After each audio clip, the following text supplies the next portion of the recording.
Hello जी, नमस्कार, सलाम, सत श्री अकाल. Wish you all a very warm welcome to this wonderful platform of Unacademy. Unacademy, which is unbeatable, which is unstoppable. तहे दिल से आप सबका स्वागत है इस बेहतरीन प्लेटफॉर्म पे और मिलते हैं हमारे टीम मेंबर से. डॉक्टर सचिन कपूर, जानते हैं आप. महेंद्र सर हैं फिजिक्स में, नमो सर हैं फिजिक्स में, and the magician of chemistry Ashwini Tyagi sir. चलिए जी, बिना ज्यादा टाइम वेस्ट किए हुए हम बढ़ते हैं. आज हम बहुत ही बेहतरीन टॉपिक पढ़ने जा रहे हैं, that is year, the sense of hearing. Year is also responsible for maintenance of your balance and equilibrium. Plus का ये बेहतरीन प्लेटफॉर्म आप जरूर एक्सप्लोर कर लीजिए.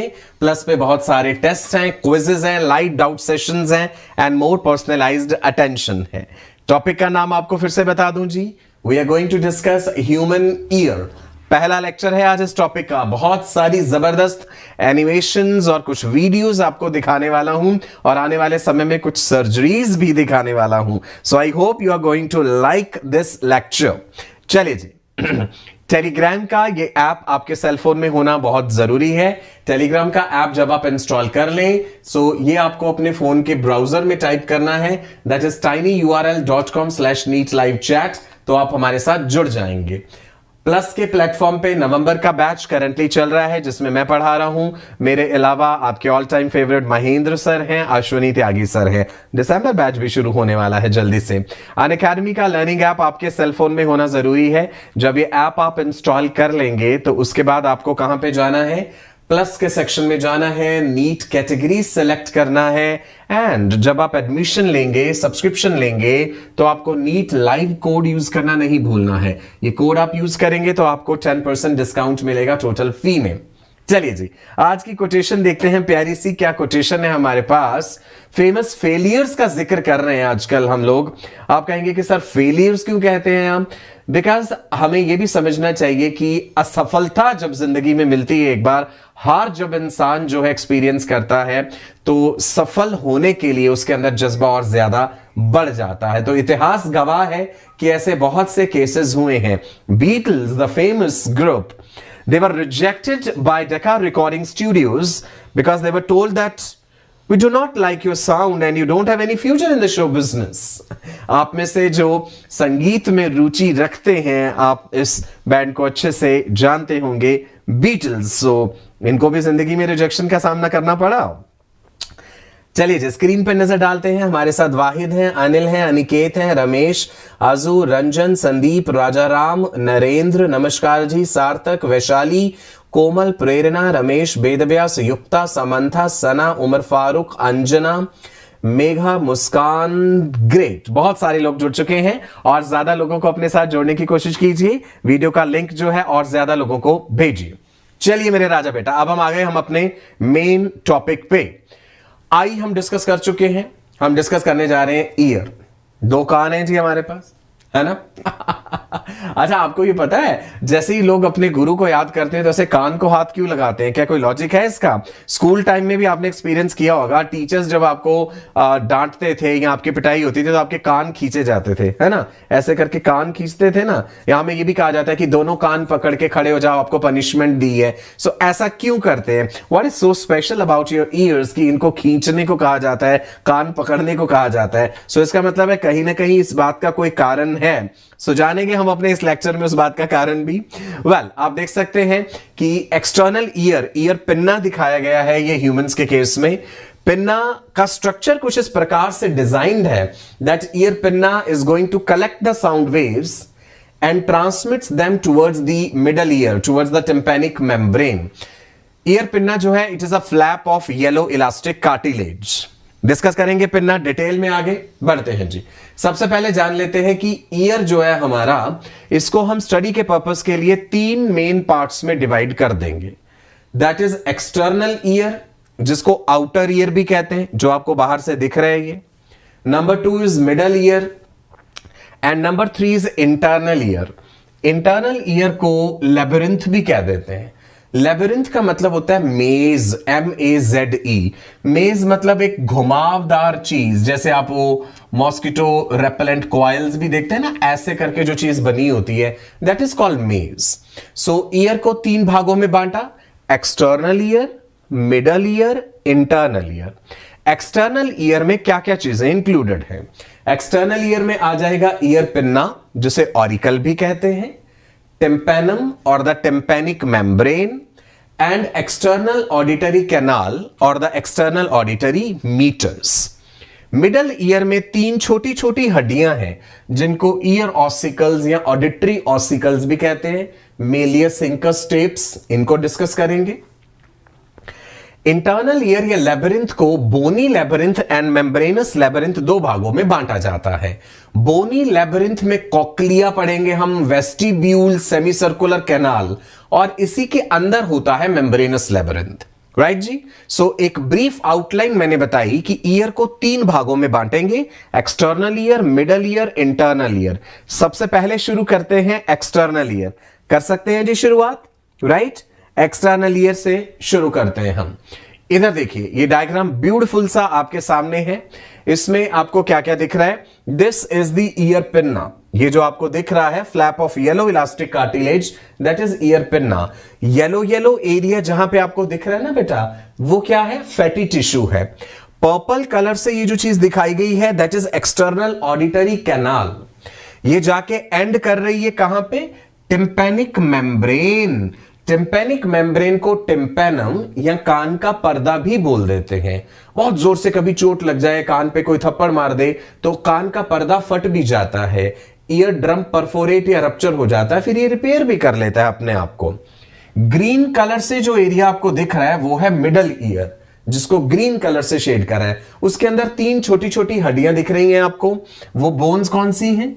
ये रही मेलियस, हैमर जैसी है, इंकस, और ये रही स्टेप्स। मेलियस, इंकस, स्टेप्स 3 छोटी छोटी ईयर ऑसिकल्स है। मिडल ईयर आप देख पा रहे हैं यहां पे, इस कैनाल के थ्रू, इस डक्ट के थ्रू, इस ट्यूब के थ्रू नेजोफेरिंक्स के साथ कम्युनिकेट करता है।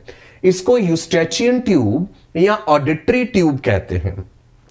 मिडल ईयर की कैविटी जो है that is filled with air, हवा से भरी होती है। एक्सटर्नल ईयर में भी हवा है, इधर भी। तो टिम्पेनिक मेम्ब्रेन तभी फ्रीली वाइब्रेट करेगी अगर इसके दोनों तरफ हवा का दबाव, एयर का प्रेशर बराबर होगा। तो एक्सटर्नल ईयर का प्रेशर तो चेंज होता रहता है हवा का, उसी के अकॉर्डिंग मिडल ईयर की कैविटी में भी एयर प्रेशर बदलना चाहिए। वो किन किन सिचुएशंस में बदलेगा वो भी हम जानेंगे। राइट नाउ, ये दिख रहा है आपको, ये जो कॉइल्ड सा स्ट्रक्चर दिख रहा है स्नेल के शेल जैसा, that is called cochlea. This spirally coiled structure which has nearly 3 turns is what is called cochlea. और कॉक्लिया के साथ ये जो ऊपर दिख रही हैं आपको, they are semi circular canals. So all in all ये सारी चीजें हम पढ़ने जा रहे हैं अब डिटेल में, 1 बाय 1। कंप्लीट ईयर का स्ट्रक्चर आपके सामने है, एक ब्रॉड आउटलाइन मैंने आपको बताई है। क्लियर है जी? जेरी, चिन्मय, पुनीता, गायत्री, ऋत्विक, भरत, मौसमी, असरा, सना, यश, अंकुश, वेदव्यास, समंथा। क्लियर है जी? आगे बढ़ सकते हैं। अंजना डायग्राम अप्रिशिएट करिए, दैट्स रियली नाइस। 300 के करीब लोग होने वाले हैं हमारे साथ, ज्यादा लोगों को लिंक शेयर कीजिए, बहुत ब्यूटीफुल एनिमेशंस आपको आगे दिखाने वाले हैं। बढ़ सकते हैं राजा बेटा आगे। ग्रेट, स्वाति ने कहा बहुत बढ़िया डायग्राम है, थैंक यू स्वाति जी। जिन्होंने अभी तक लाइक नहीं करा है डायग्राम्स के नाम पे, जल्दी से जबरदस्त लाइक्स आने चाहिए। आगे बढ़ रहा हूं, 1 बाय 1 एक्सप्लेन करने जा रहा हूं। इधर देखिए ये एनिमेशन आप देख पा रहे हैं, ये एक्सटर्नल ईयर का ईयर पिन्ना है। ये वाली चीज एक्सटर्नल ऑडिटरी मीटर्स या एक्सटर्नल ऑडिटरी कैनाल कहलाती है। येलो एरिया फैटी टिश्यू है। ईयर पिन्ना का जिक्र करते हैं सबसे पहले। Ear pinna it is a characteristic feature of mammals. केवल मैमल्स में ईयर पिन्ना पाया जाता है। कुछ मैमल्स ऐसे होते हैं जिनमें ईयर पिन्ना नहीं होता। It is absent in case of prototherians, egg laying mammals जो हैं। डॉल्फिन के केस में एब्सेंट है, व्हेल्स के केस में एब्सेंट है। बहुत सारे मैमल्स ऐसे हैं जो अपना ईयर पिन्ना मूव कर लेते हैं इन the direction of sound. Right, लेकिन ह्यूमंस के केस में इट इज रिलेटिवली इमोबाइल, क्योंकि हमारे जो मसल्स हैं, ऑरिकुलर मसल्स पिन्ना के, वो वेस्टिजियल हैं, तो हम अपना पिन्ना मूव नहीं कर सकते। ठीक है मेरे राजा बेटा, राइट जी। चलिए आगे बढ़ते हैं। देखिए anatomy of the ear, ear is divided into 3 main regions, और वो 3 मेन रीजन्स कौन कौन से हैं? There is external ear, middle ear, internal ear. External ear का काम क्या है? साउंड वेव्स को कलेक्ट करना और भेजना टिम्पैनिक मेम्ब्रेन की तरफ। It collect sound waves and channels them inwards, right. Sound waves आएंगी और अंदर की तरफ जाएंगी। साउंड को ट्रेवल करने के लिए मीडियम चाहिए, यहां पे मीडियम हवा है, एयर है। Middle ear conveys vibrations to the oval window. Middle ear में 3 छोटी छोटी हड्डियां हैं, मेलियस, इंकस, स्टेप्स, जो साउंड को एम्पलीफाई करती हैं। हम समझेंगे कि साउंड की एम्पलीफिकेशन की जरूरत क्या है। Why do we need to amplify sound? कोई रीजन तो होगा ना उसका, वो डिस्कस करेंगे। Internal ear houses the receptors for hearing and equilibrium. Internal ear में ही ऑर्गन ऑफ कॉटाई है, स्पाइरल ऑर्गन जिसे कहते हैं, which is the sense organ for hearing. Internal ear में ही हम पढ़ेंगे कि एम्पुला है, सेमी सर्कुलर कैनाल के, जहां पे क्रिस्टा है, राइट। उनका काम maintenance of balance and equilibrium है। एक मेन बात आप ध्यान दीजिएगा, हमारे ईयर का जो मेन फंक्शन है वो हियरिंग नहीं है। अगर आपसे पूछा जाए the primary function of year, तो प्राइमरी फंक्शन ऑफ ईयर जो है that is maintenance of balance and equilibrium. Hearing secondary function है। इनफैक्ट आप पूरी एनिमल किंगडम में देखेंगे, लोअर टू लोअर एनिमल्स में भी देखेंगे that the structures responsible for maintenance of balance and equilibrium are present. चाहे आप निडेरिया फाइलम में ओबीलिया के मेड्यूसा की बात करें, चाहे आप जेलीफिश की बात करें जिसमें टेंटिक्युलोसिस्ट है, ओबीलिया का मेड्यूसा जो इसमें स्टेटोसिस्ट है। तो स्टेटोसिस्ट नाम का स्ट्रक्चर आपने कई जानवरों में सुना होगा, maintenance of balance and equilibrium के लिए। इसी तरह से मैं आपको कह रहा हूं कि ह्यूमंस के केस में जो ईयर है उसका मुख्य काम maintenance of balance and equilibrium है। चलिए बेटा, ईयर का एक ब्रॉड आउटलाइन हमने देखा, अब हम स्टेप बाय स्टेप ईयर के सारे पार्ट्स डिटेल में डिस्कस कर रहे हैं। सबसे पहले जिक्र करेंगे एक्सटर्नल ईयर का। एक्सटर्नल ईयर में क्या क्या चीजें आ जाएंगी? Ear pinna, external auditory canal and year drum. Ear drum क्या है? कान का पर्दा। External ear has ear pinna जिसे ऑरिकल कहते हैं, external auditory canal and ear drum. Auricle or the pinna, it is a flap of yellow elastic cartilage which is covered by skin. बहुत लोगों में आपने देखा होगा कान के ऊपर बाल भी होते हैं, हाइपरट्राइकोसिस मेल्स के केस में। The rim of the auricle is the helix. The inferior portion is called the lobule. ये वाला रिम पोर्शन जो है that is helix, और नीचे का पोर्शन जो है that is called lobule. Ligaments and muscles attach the auricle to the head region. आपको फिर से मैं lobule दिखा देता हूं। यहां पे ये वाला पोर्शन, ये देखिए, ये जो ऊपर वाला पोर्शन आ रहा है ना, this is what is called helix, ये वाला। और ये नीचे वाला जो है this is what is called lobule. Clear हुआ? So this pinna is flap of yellow elastic cartilage, and pinna जो है कैरेक्टरिस्टिक फीचर ऑफ मैमल्स में है। मैमल्स में पिन्ना पाया जाता है, इधर देखिए, it is characteristic feature of mammals. कई मैमल्स हैं जिनमें ये एब्सेंट है, वेल्स, डॉल्फिन्स, प्लेटिपर्स। प्लेटिपर्स क्या है? डक बिल प्लेटिपर्स जो है, और नीथोरिंकस, इसके अलावा स्पाइनी एंटीटेरिकिडना, प्रोटोथीरियंस हैं, ये एगलिंग मैमल्स हैं। बहुत से मैमल्स में पिन्ना जो है वो मोबाइल है। एलिफेंट के केस में आपने देखा, हाथी अपने कान ऐसे ऐसे हिलाते रहते हैं, हाथी के कान बहुत बड़े होते हैं। क्या आप जानते हैं एलिफेंट्स ऐसा क्यों करते हैं? बिकॉज एलिफेंट की जो चमड़ी है वो काफी मोटी होती है, शरीर पे बाल कम होते हैं, उन्हें गर्मी बहुत ज्यादा लगती है। अक्सर आपने देखा होगा हाथी जो अपनी सूंड में पानी या कीचड़ या मिट्टी भर के अपने ऊपर डालते रहते हैं शरीर को ठंडा रखने के लिए। उनका ईयर पिन्ना जो है that helps in thermo regulation, temperature regulation. Pinna is highly vascular, blood supply बहुत ज्यादा होती है, तो जब वो कान ऐसे ऐसे हिला रहे हैं ना, तो वहां से हीट लॉस हो रहा है। So in elephants the ear pinna helps in thermo regulation. Clear है? डॉली, प्रिया, समंथा, युक्ता, चंदन, वेदव्यास, बधान, मौसमी, हरीश, सलमान, राजाराम, क्लियर है जी आपको पिन्ना के बारे में इतनी बातें? आगे बढ़ सकते हैं। ग्रेट जी। Many mammals can move their ear pinna in the direction of sound. कई मैमल्स में आपने देखा होगा, वो जैसे खरगोश है अपने कान ऐसे ऐसे हिला लेते हैं। डॉग्स के केस में भी एकदम से वो अलर्ट हो जाते हैं ना कि आवाज कहां से आ रही है। So many mammals can move their ear pinna in the direction of sound, but in humans it is relatively immobile. In humans it is relatively immobile. Why? हमारा पिन्ना रिलेटिवली कंपैरेटिवली इमोबाइल क्यों है? क्योंकि जो pinna के ऑरिक्यूलर muscles हैं वो humans में vestigial हैं। ध्यान दीजिएगा, पूरा पिन्ना वेस्टिजियल नहीं है, only the muscles of the pinna are vestigial in case of humans. लेकिन आप देख रहे हैं जैसे इस इंसान में दिखाया गया, ये अपने कान हिला रहे हैं। सो कुछ लोगों में बाय बर्थ जो है ये काबिलियत होती है कि वो अपना ईयर पिन्ना जो है वो मूव कर लेते हैं। दीपक जायसवाल जी कह रहे हैं कि हम भी मूव कर लेते हैं। दैट्स ग्रेट दीपक। चलिए जी आगे बढ़ते हैं दीपक, नेक्स्ट स्लाइड देखते हैं। पिन्ना का फंक्शन क्या है? Pinna collects sound waves and transmits them towards the tympanic membrane. Ear pinna जो है ऐसे, जैसे रफली ये स्ट्रक्चर है जी पिन्ना का, राइट? यहां पे क्या है? ये एक्सटर्नल ऑडिटरी कैनाल है। Here you have the tympanic membrane, something like this, right? This is the tympanic membrane. So this pinna is going to collect the sound vibrations और ये उसको tympanic membrane की तरफ भेजता है। पिन्ना पीछे से आने वाली साउंड को शील्ड करता है। जैसे आप अभी बात कर रहे हैं या आप सुन रहे हैं मेरी आवाज, तो आपको ये पता है कि साउंड किस दिशा से आ रही है, सामने से आ रही है, पीछे से आ रही है, साइड से आ रही है।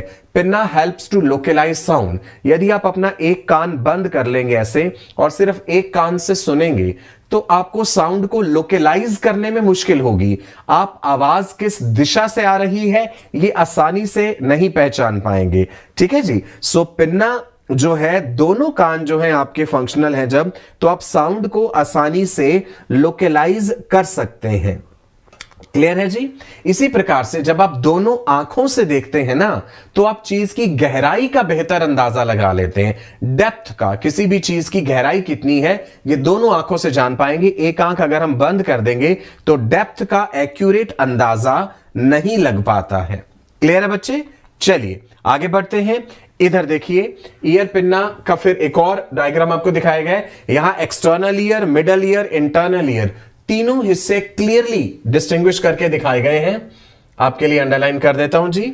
ये वाला पोर्शन है बच्चे एक्सटर्नल ईयर। कहां से लेके कहां तक? ईयर पिन्ना से लेकर के इतना हिस्सा, this is what is external year, जिसमें आ जाएगा ऑरिकल, ये पिन्ना का हेलिक्स है, ये लोब्यूल है। This is external auditory canal, इसके बारे में भी अभी डिटेल में डिस्कस करेंगे। ये रहा टिम्पैनिक मेम्ब्रेन। टिम्पैनिक मेम्ब्रेन जो है it is a membranes diaphragm, एक पार्टीशन है जो एक्सटर्नल ईयर और मिडल ईयर के बीच में है, इनको सेपरेट करती है। ये वाला पोर्शन है मिडल ईयर, जिसमें 3 ईयर ऑसिकल्स हैं, और ये फेरिंजो टिम्पैनिक ट्यूब, जिसको यूस्ट्रेचियन ट्यूब या ऑडिटरी ट्यूब भी कहते हैं, मिडल ईयर को नेजोफेरिंक्स के साथ जोड़ती है and it equalizes air pressure on both sides of tympanum. ये अंदर वाला जो पार्ट आपको दिख रहा है, this is internal ear which is also called labyrinth, जिसमें ये स्पाइरली क्वाइल्ड स्ट्रक्चर जो आप देख पा रहे हैं, दिस इज कॉक्लिया, और ये है सेमी सर्कुलर कैनाल्स जो कि वेस्टिब्यूल के साथ जुड़ी हुई हैं। क्लियर है जी? इतना डायग्राम पसंद आ रहा है आपको? जावेद, सुमन, सना, वसु, असरा अली, सोनी, रत्ना, वेदव्यास, अभिषेक, प्रिंसी, भारत। चलिए आगे बढ़ते हैं जी। एक्सटर्नल ऑडिटरी कैनाल का जिक्र कर रहे हैं। अब मैं आपको इस कैनाल के बारे में बताने जा रहा हूं। ये जो एक्सटर्नल ऑडिटरी कैनाल है, it also has yellow elastic cartilage. यहां पे हेयर सेल्स भी होते हैं, इसमें बाल होते हैं। सो उन हेयर सेल्स का काम क्या है? कान में यहां पे जो बाल हैं, और इसके अलावा यहां पे वैक्स प्रोड्यूस करने वाली ग्लैंड्स होती हैं। दे आर कॉल्ड सीरुमिनस ग्लैंड्स और द सीरुमिन ग्लैंड्स। वो क्या प्रोड्यूस करती हैं? Ear wax. ईयर वैक्स का काम क्या है? यहां पे जो हेयर सेल्स हैं और जो वैक्स प्रोड्यूस हो रही है, उसका काम है कि बाहर से जो डस्ट या पैथोजेंस जो भी पहुंच सकते हैं कान में अंदर जाके नुकसान कर सकते हैं, इवन मॉइस्चर, वाटर, छोटे मोटे इंसेक्ट्स, वो सब यहीं पे ट्रैप हो जाएंगे। ईयरवैक्स का ये काम होता है, एक प्रोटेक्टिव फंक्शन है। सो देखते हैं, external auditory canal, it is curved tube about 2.5 centimeters long that is present in the temporal bone। Year जो है टेम्पोरल बोन के साथ ही तो यहां जुड़ा हुआ है ना, ये वाला हिस्सा टेम्पोरल बोन वाला होता है। It has yellow elastic cartilage, ear pinna में भी येलो इलास्टिक कार्टिलेज बताया था। It has hair cells and cerumen glands, cerumen glands produce ear wax, that is cerumen. Ear wax का काम क्या है? Ear wax traps foreign particles which are dust and pathogens. कुछ लोगों में ईयर वैक्स जो है वो ज्यादा एक्सेस में भी प्रोड्यूस हो जाती है। नॉर्मली तो जो ईयर वैक्स बन रही है ना कान में, वो सूख जाती है, ड्राई होती है और अपने आप डिटैच हो जाती है। या जैसे हमें आदत है कि नहा के निकले, ईयर बड्स लेकर के कान को ये कॉटन से साफ करा और ईयर वैक्स को रिमूव करा। पीरियोडिकली ऐसा करते रहना चाहिए। आप देख सकते हैं यहां पे ईयर वैक्स कितनी ज्यादा सॉलिडिफाई हो गई है, इंपैक्ट हो गई है कि हियरिंग में भी प्रॉब्लम हो जाएगी और फिर उसे जो है बाहर निकालना पड़ेगा। Right ji. Earwax prevents damage to the delicate skin of external ear canal by water and insects. Number 2, cerumen dries up and falls out. Cerumen जो है अपने आप ड्राई हो जाती है, सूख जाती है, निकल जाती है। Some people produce a large amount of cerumen and it can become impacted and can muffle the incoming sounds। अगर ज्यादा ईयरवैक्स हो गई है, वो जम गई है कान में, तो साउंड वेव्स को भी तो अंदर पहुंचने में समस्या होगी, सुनाई देने में समस्या हो जाएगी। सो इसलिए treatment of the impacted cerumen is periodic ear irrigation or the removal of wax with a blunt instrument by trained medical personnel, right? खुद अपने आप ऐसा करना नुकसानदायक हो सकता है कि पर्सन ईयर ड्रम को डैमेज कर बैठे। सो कान साफ करते समय भी आपको ध्यान रखना चाहिए, बहुत शार्प इंस्ट्रूमेंट, जैसे बच्चों को आदत होती है पेंसिल कान में डाल ली, ये नहीं करना चाहिए। ईयर ड्रम रप्चर हो जाए तो काफी मुश्किल भी हो सकती है। क्लियर है जी इतना? राइट, आगे बढ़े, चलिए जी आगे बढ़ते हैं। इधर आप देखिए बेटा, मिडल ईयर में आपको मैंने दिखाया है ये एनिमेशन, ये आप टिम्पैनिक मेम्ब्रेन देख पा रहे हैं, पिंक कलर का जो दिख रहा है ना, ईयर ड्रम, साउंड वेव्स आके टकरा रही हैं। उसके पीछे देखिए ये तीनों बोन्स आपस में एक दूसरे के साथ साइनोवियल जॉइंट्स होते हैं इनमें, मेलियस, इंकस एंड स्टेप्स, ये साउंड को एम्पलीफाई करती हैं। किस प्रकार साउंड का एम्पलीफिकेशन होता है देखते हैं। टिम्पैनिक मेम्ब्रेन, जिसका दूसरा नाम क्या है? ईयर ड्रम या टिम्पैनम, कान का पर्दा जिसे हमने कहा। It is a thin semi transparent partition between external auditory canal and the middle year. मैंने कहा ना, it is a membranes diaphragm that is stretched across entry to the middle ear। तो ये एक्सटर्नल ईयर और middle ear के बीच में एक partition है, बहुत पतली सी है। ध्यान रखिएगा, tympanic membrane develops from all 3 germ layers. Embryology में आप पढ़ेंगे एक्टोडम, मीजोडम, एंडोडम, तीनों से बनती है ये। It is covered by epidermis and lined by simple cuboidal epithelium, connective tissue भी है बीच में। टिम्पैनिक मेम्ब्रेन का काम है, it vibrates in response to sound waves. मान लीजिए ये रहा टिम्पैनिक मेम्ब्रेन, एक रफ तरीका है इसको रिप्रेजेंट करने का।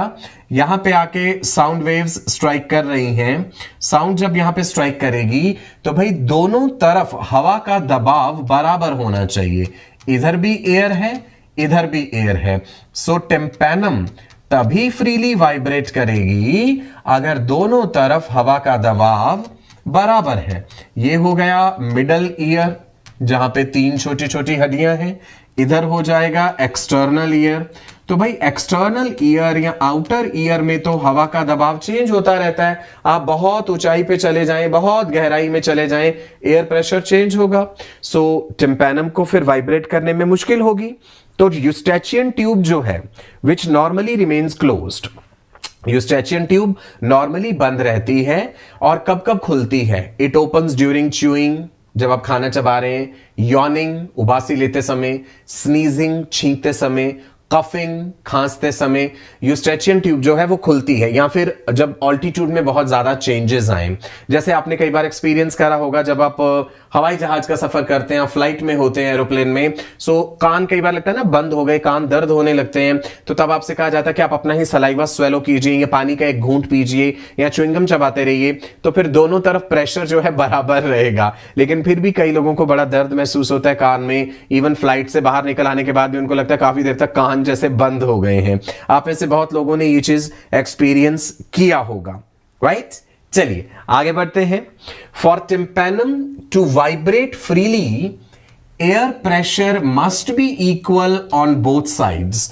और उस एयर प्रेशर को इक्वलाइज कौन करता है, उसी का जिक्र अब यहां पे करने जा रहे हैं। उस एयर प्रेशर को इक्वलाइज करेगा यूस्टेचियन ट्यूब, ये वाली auditory tube which is connecting your middle ear with the nasopharynx. अब आप देखिए टिम्पैनिक मेम्ब्रेन और एनलार्ज्ड व्यू में दिखाया गया है मेरे बच्चे। ये वाली चीज जो पर्पल कलर की आपको दिख रही है यहां पे, ये है टिम्पैनिक मेम्ब्रेन, ये एक्सटर्नल ऑडिटरी कैनाल है, ये बीच बीच में बोन्स के साथ ना ये मसल्स लिगामेंट्स अटैच किए हुए हैं, जैसे lateral ligament of the Méliès है, यहां पे anterior ligament of the Méliès दिखाया गया है। तो आप ये लिगामेंट्स को इग्नोर कर सकते हैं। अभी बोन्स येलो कलर से दिखाई है मेलियस, उसके बाद ये इंकस कोल्हाड़ी जैसी जो है, मेलियस जो है वो हैमर शेप्ड होती है, इंकस एनविल शेप्ड है। और ये देखिए दिस इज स्टेप्स, स्टेप्स की फुट प्लेट जो है ओवल विंडो को टच कर रही है। ओवल विंडो राउंड विंडो का जिक्र अभी हम करेंगे। सो इतना पोर्शन है ये मिडल ईयर। बात चल रही थी इस टिम्पैनिक मेम्ब्रेन की, ध्यान से देखिए। ये अगर मैं इसकी आउटलाइन बनाऊं ये मेलियस बोन की, सो ये जो हैंडल ऑफ द मेलियस है ये टिम्पैनिक मेम्ब्रेन को कनेक्टेड है। आप देख पा रहे हैं मेलियस का आउटलाइन कर दिया मैंने। The handle of the malleus is connected to the tympanic membrane, then malleus is connected with incus, incus is connected with stapes. इस प्रकार से तीनों के बीच में आपस में ज्वाइंट्स हैं कि ये साउंड को एम्पलीफाई कर देते हैं जब टिम्पैनिक मेम्ब्रेन वाइब्रेट करती है। हां जी, समंथा, वेदव्यास, सना, निधि, बुशरा, नीता, विनोद, देव गौतम, सार्थक, असरा अली, नियति, साक्षी पांडे, अभिमन्यु। सार्थक कह रहे हैं जी अमेजिंग डायग्राम। तनु कौशिक ने भी कॉम्प्लीमेंट्स भेजे डायग्राम के लिए, thank you so much, great. So जिन लोगों ने अभी तक लाइक नहीं करा है जल्दी से इस डायग्राम के लिए एक जबरदस्त से लाइक्स जरूर दे दीजिएगा। आपके लाइक्स हमारे लिए एनर्जी का काम करते हैं। चलो बढ़े आगे, बढ़ सकते हैं जी Raja Ram, great. Tympanic membrane कई बार रप्चर हो सकती है। Tearing of the tympanic membrane we call it perforated ear drum. Ear drum perforate हो जाता है, जैसे कहीं आपने बहुत तेजी से कोई शार्प इंस्ट्रूमेंट कान के अंदर डाल दिया है, सो उससे ईयर ड्रम रप्चर हो जाएगा। It may be due to pressure from a cotton swab, trauma, middle ear infection. It usually heals within a month, लगभग 1 महीने में ही अपने आप ठीक हो जाती है। और कई बार हमें एग्जामिन करना पड़ता है ओटोस्कोप से। ओटोस्कोप का ये आपको हमने एक वीडियो दिखाया है, कान के अंदर आप गहराई से देख पा रहे हैं, ये हेयर सेल्स नजर आ रहे हैं और ये इंटरनली हम डीप देख पा रहे हैं टेलीस्कोपिक इंस्ट्रूमेंट से, राइट जी, क्लियर है? ये ओटोस्कोपी दिख रहा है आपको। अजीम शेख जी आपका नाम ले लिया, चलिए आपने कहा था हमारा नाम लीजिए, अब आपको मशहूर कर दिया हमने। चलिए बढ़े आगे, राइट। ओटोस्कोप से आपको दिखाया गया है ये छोटा सा वीडियो जो आप देख पा रहे हैं, ईयर के अंदर की डिटेल्स। चलो मेरे बेटा, अब हम आ गए हैं किस पे? मिडल ईयर पे। एक्सटर्नल ईयर क्लियर हो गया आपको पूरा। Ear pinna, flap of yellow elastic cartilage, characteristic feature of mammals, external auditory canal which has hair cells and cerumen glands, tympanic membrane which is a membranous diaphragm stretched across entry to the middle ear। अब हम आ जाते हैं फिर middle ear में। Middle ear की cavity को कहते हैं tympanic cavity। This tympanic cavity is filled with air, यहां पे हवा भरी होती है। So middle ear, it is a small air filled cavity in the petrous portion of the temporal bone। Temporal bone का जिक्र हमने पहले भी करा। सो टेम्पोरल बोन के अंदर ये कैविटी है। It is separated from external ear by tympanic membrane and from the internal ear by a bony partition. Internal ear का जिक्र अभी करेंगे। इसके अंदर दो मेम्ब्रेन कवर्ड ओपनिंग्स है, एक oval window fenestra ovalis and एक round window that is fenestra rotundus. Round window is also called fenestra rotundus. This is fenestra ovalis. ठीक है जी, आगे बढ़े। मिडल ईयर की जिक्र कर रहे हैं। The cavity of the middle ear is filled with air, we call it tympanic cavity. This cavity communicates with your nasopharynx. थोड़ी देर पहले जिसका जिक्र किया हमने, दैट इज यूस्टैचियन ट्यूब और the auditory tube. This Eustachian tube normally remains closed, right? और कब कब ओपन होती है वो भी देखते हैं। यूस्टैचियन ट्यूब या ऑडिटरी ट्यूब का काम क्या है? It equalizes air pressure on both sides of tympanum. It connects the middle ear with the nasopharynx. Normally बंद है, कब खुलेगी? लिखा है it normally remains closed but opens during chewing, swallowing, yawning, coughing, sneezing, changes in altitude. बहुत ज्यादा ऊंचाई पे जब आप चले जाएंगे, जैसे मैंने आपको एरोप्लेन का एग्जांपल दिया, फ्लाइट में जब सफर कर रहे होते हैं सो कान जो है कई बार सुनना बंद हो जाता है, ऐसा लगता है कि कान में दर्द हो रहा है।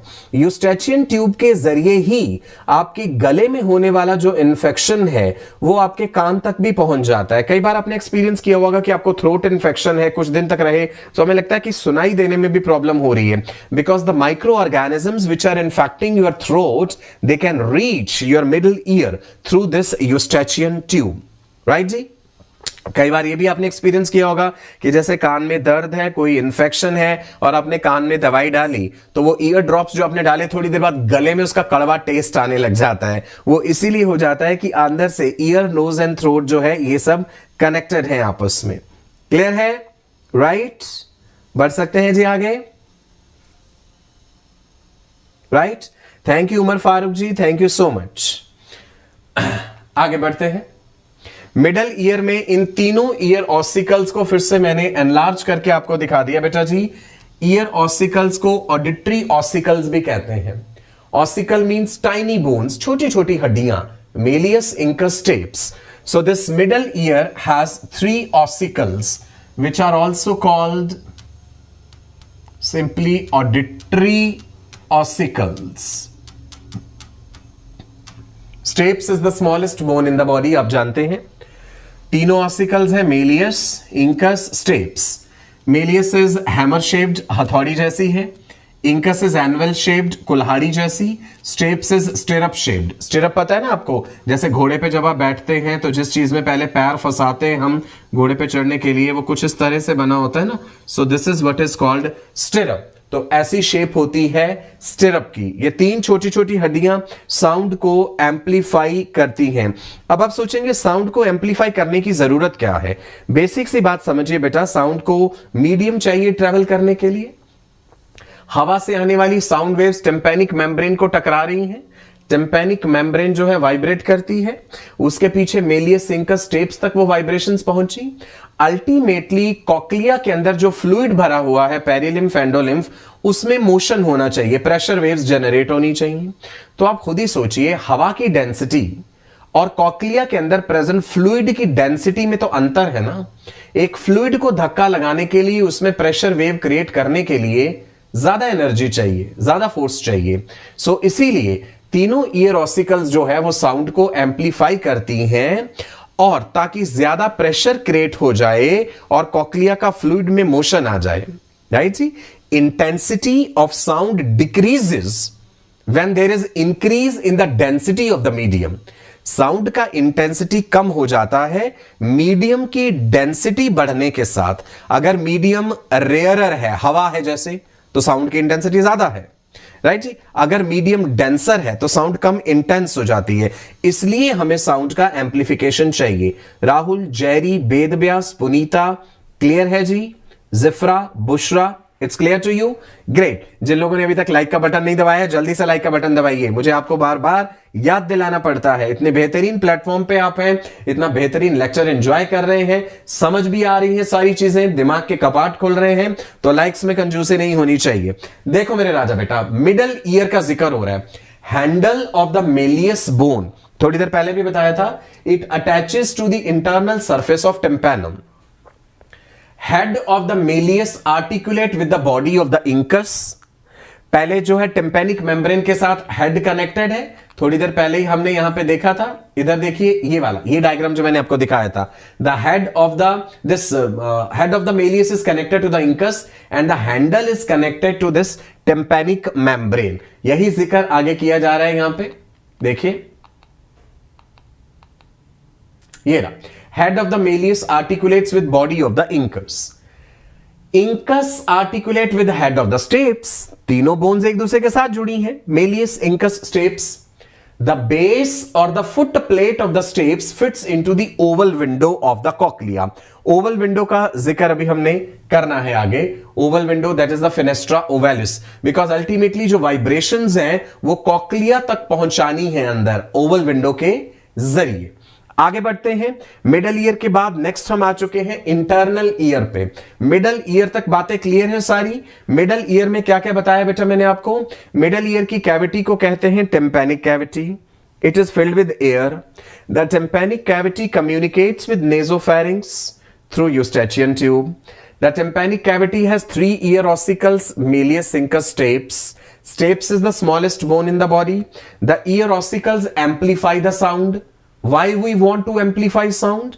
Because साउंड की जो है इंटेंसिटी मीडियम की डेंसिटी पे निर्भर करती है। एक्सटर्नल ईयर से जब साउंड पहुंचती है हमारे इंटरनल ईयर तक, तो डेंसिटी में बदलाव आया है तो साउंड की इंटेंसिटी कम हो जाती है। That is the reason you need to amplify the sound. Deepak ji कहने क्लियर है, वेरी गुड दीपक बेटा। चलो, इंटरनल ईयर जिसको इनर ईयर भी कहते हैं, या इंटरनल ईयर को लैबिरिंथ भी कहते हैं। सो ये इंटरनल ईयर या लैबिरिंथ 2 भागों में बांट लेते हैं हम, बोनी लैबिरिंथ और मेम्ब्रेनस लैबिरिंथ। बोनी लैबिरिंथ के अंदर होता है मेम्ब्रेनस लैबिरिंथ। जैसे इमेजिन कर लीजिए आपके हाथ में जो पेन है या मेरे हाथ में ये मार्कर है, ये बोनी लैबिरिंथ है। इसके अंदर एक रिफिल होगा, वो रिफिल जो है वो मेम्ब्रेनस लैबिरिंथ है। अब आप इस पेन को घुमा दीजिए, गोल गोल घुमा के एक स्पाइरल बना दीजिए, जैसे वो मॉस्किटो रेपेलेंट कॉइल्स होती है ना, वैसा स्पाइरल आपने बना दिया। तो जैसे जैसे पेन का आउटर बॉडी घूमी है, अंदर इंटरनली रिफिल भी तो उसी शेप में घूम जाएगा। सो ऐसा ही है बोनी लैबिरिंथ और मेम्ब्रेनस लैबिरिंथ का रिलेशनशिप। और उस पेन के अंदर, रिफिल के अंदर इंक होगी, that ink is the endolymph. ऐसे समझ लीजिए, बोनी लैबिरिंथ, उसके अंदर उसी की शेप का मेम्ब्रेनस लैबिरिंथ, उसके अंदर एंडोलिम्फ भरा हुआ है। राइट जी। सो बोनी लैबिरिंथ में हम क्या क्या चीजें इंक्लूड करते हैं? बोनी लैबिरिंथ में हम पढ़ेंगे कॉक्लिया इंक्लूडेड है, लिख रहा हूं जी आपके लिए। This bony labyrinth includes cochlea, और इसके अलावा इट इंक्लूड्स वेस्टिब्यूल, वेस्टिब्यूल के अलावा सेमी सर्कुलर कैनाल्स,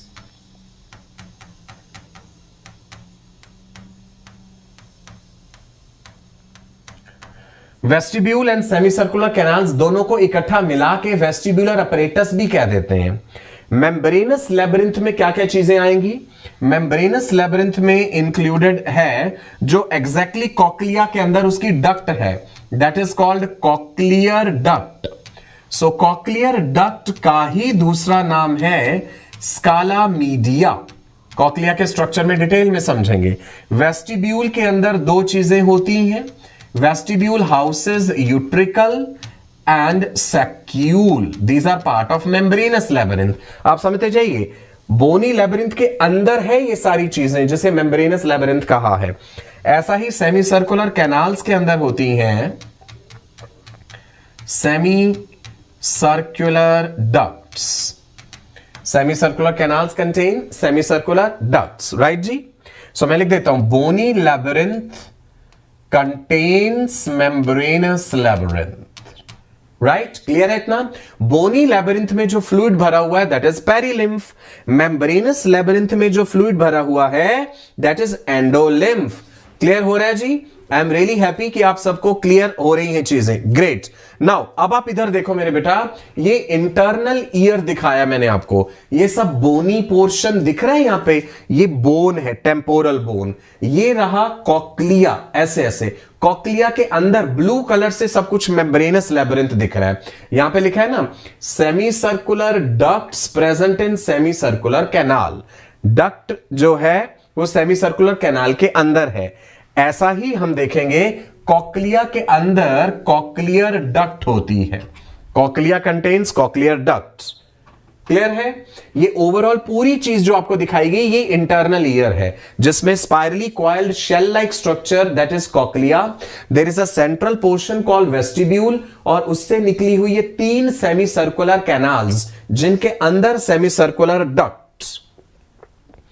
क्लियर है जी? दिमाग के कपाट खुल रहे हैं। अब मैं आपको कुछ एनिमेशन भी दिखाता हूं आगे, उससे और ज्यादा क्लियर हो जाएगा। देखिए इधर बेटा। Now internal ear, which is also called labyrinth, because of its complicated series of canals, structurally it has 2 main divisions. There is outer bony labyrinth and there is inner membranous labyrinth. Outer bony labyrinth, inner membranous labyrinth. Bony labyrinth में क्या भरा हुआ है? Perilymph. membranous labyrinth में endolymph. Now बोनी labyrinth में क्या क्या चीजें इंक्लूडेड हैं? बोनी लेबिरिंथ की ये 3 चीजें हैं। देखिए, number 1 semi circular canals, number 2 vestibule, number 3 cochlea. Semi circular canal और वेस्टिब्यूल के अंदर जो रिसेप्टर्स हैं वो maintenance of balance and equilibrium के लिए है, लेकिन कॉक्लिया जो है, cochlea has the receptors for hearing. हम पढ़ेंगे कॉक्लिया के अंदर ऑर्गन ऑफ कॉर्टाई प्रेजेंट है। कॉक्लिया की डक्ट की बात करी ना हमने, सेंट्रल कॉक्लियर डक्ट, उसके अंदर होता है organ of Corti, that is the actual sense organ for hearing. Right मेरे बेटा? चलिए आगे देखते हैं।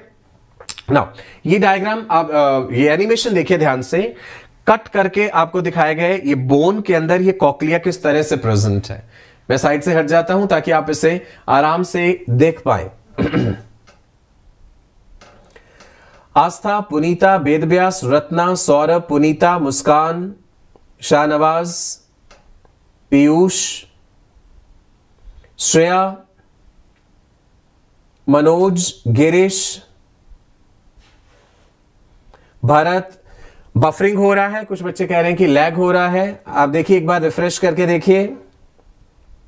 आशीष, मौसमी, मुस्कान,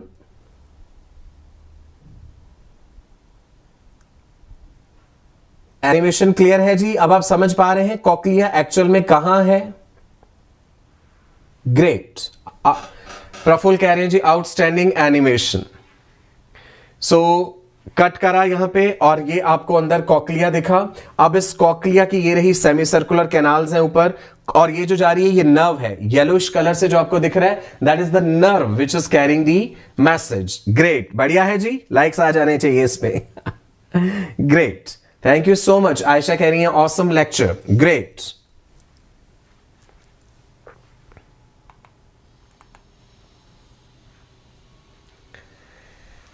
अभी भी कुछ लोग बच्चे कह रहे हैं बफरिंग है।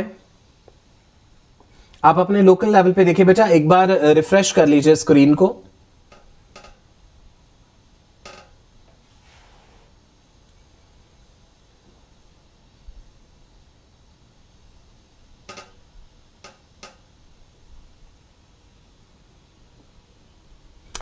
चलिए ग्रेट। सो आज के लिए इतना ही है हमारे पास इस लेक्चर में। कल हम मिलेंगे और इसी को आगे कंटिन्यू करेंगे। हमें जानेंगे कि किस प्रकार से कॉक्लिया के अंदर जो ऑर्गन ऑफ कॉटाई होता है, उस ऑर्गन ऑफ कॉटाई के जो अलग अलग सेल्स हैं, सेंसरी हेयर सेल्स हैं, वहां पे सपोर्टिंग सेल्स हैं, उसके अलावा there are basal cells also. किस प्रकार से ये सेंसरी हेयर सेल्स जो हैं मैकेनिकल स्टिमुलस ऑफ साउंड जो है उसे नर्व इंपल्स में बदलते हैं। सो मैकेनिज्म ऑफ हियरिंग हमने समझना है और डिटेल में समझना है आगे ऑर्गन ऑफ कॉटाई का स्ट्रक्चर। ठीक है मेरे बेटा। चलो अब मैं आपको जल्दी से बता दूं, टेलीग्राम का ये ऐप आपके सेल फोन में होना जरूरी है। ये ऐप इंस्टॉल करने के बाद आप इस यूआरएल के थ्रू हमसे कनेक्ट हो जाएंगे। जिन लोगों ने अभी तक हमारा चैनल सब्सक्राइब नहीं करा है, जल्दी से आप हमारा चैनल जरूर सब्सक्राइब कर लीजिए, बेल आइकन को हिट करना मत भूलिएगा। And very important thing, hashtag NEET live daily के साथ आप हमें सोशल मीडिया पे टैग कर सकते हैं। आप इंस्टाग्राम पे ढूंढ सकते हैं मुझे, और इस हैशटैग नीट लाइव डेली के साथ आप हमारे लेक्चर्स को अपने सोशल मीडिया पे शेयर कर सकते हैं। लाइक एंड शेयर करना मत भूलिएगा। लेक्चर जब अपलोड हो जाएगा, नीचे एक डिस्क्रिप्शन बॉक्स होगा, उसमें एक लिंक दिया होता है। उस लिंक पे आपको पीडीएफ नोट्स मिल जाएंगे। ये जितना भी मैंने अभी पढ़ाया आपको, ये सारे नोट्स आपको बने बनाए मिल जाएंगे। आपको अलग से कोई प्रयत्न करने की जरूरत नहीं पड़ेगी। राइट जी, so I hope all of you have enjoyed this lecture. Ear के बारे में बहुत सारी नई बातें आपको पता चली होंगी। ये हमारे सिस्टर चैनल्स हैं, Unacademy JEE for engineering, Unacademy foundation for class 9th and 10th। चलिए जी, इसके साथ ही अब आपसे विदा लेते हैं। टाइम टेबल भी मैं आपको बता दूं, क्लास 11th के लिए हम आपसे मिलते हैं Monday, Tuesday, Wednesday. Class 12th के लिए हम आपसे मिलते हैं फ्राइडे, सैटरडेज एंड संडेज। इसी के साथ बाय बाय करते हैं जी। नमस्कार, God bless you, all the best, bye bye.